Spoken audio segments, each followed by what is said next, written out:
Hey, how's it going? Welcome, everyone. Can you make $100,000 as a trainer? Absolutely, yes. Let me tell you how. Let me tell you how. Okay, let's get right into it.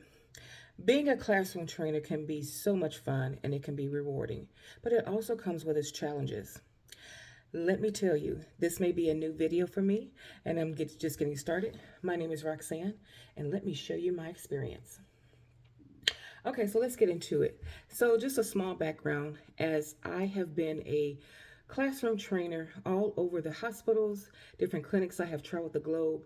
I have been training physicians and nurses on what they call EMR systems, which is electronic medical record. The primary EMR that I've used in training is Epic.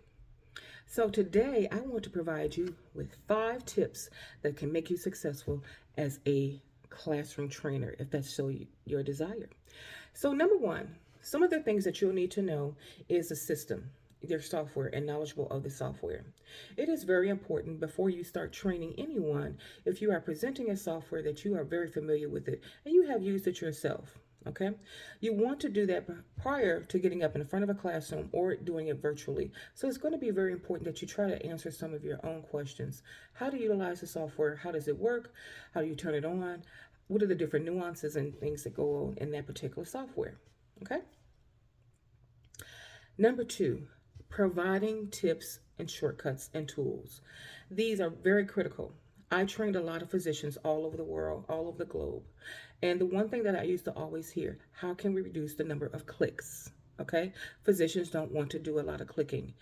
Doing 3 clicks is 3 clicks too much. So sometimes providing those little tips and tools and guides that can help someone's day go faster or get through their workflow is very, very key and important. So you really want to know what kinds of tools and tips and guides that you can give your end users. Number three, computer challenges. Again, I've trained a lot of physicians all over the world. It's been a great experience. But I tell you this, physicians are very intelligent individuals. However, they struggle with the computer. And that's not a problem because that's where you come in. Okay, I got you. So, because if they struggle with the computer, you want to be able to guide them slowly but effectively. Doing classroom training is very, very important, and doing it effectively is very key. Okay, so one of the things that you want to do is make sure that you teach them how to log in. Is it going to be a badge system? Do they have to put their username and password into 2 different levels?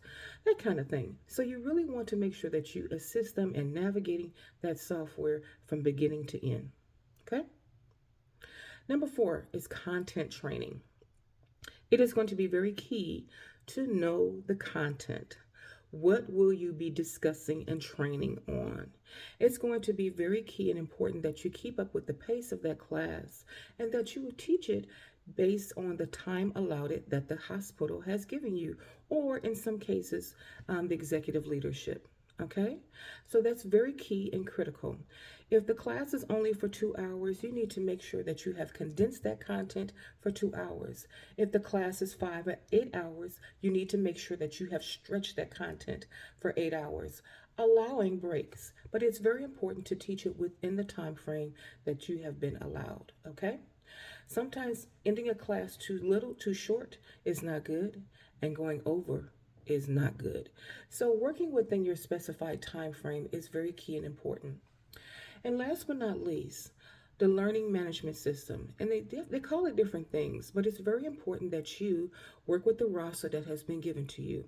If you need to add additional participants, you can do so. But however, it is very key that you work with that system to make sure that they are checked off and they were present during that particular class setting.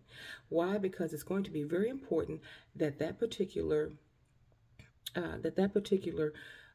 end user has been marked present for that classroom. Follow me for tips and more. Thank you for watching, and please click the like button. I'm going to be doing more videos. Let me know in the comments what else you'd like to hear. Bye bye.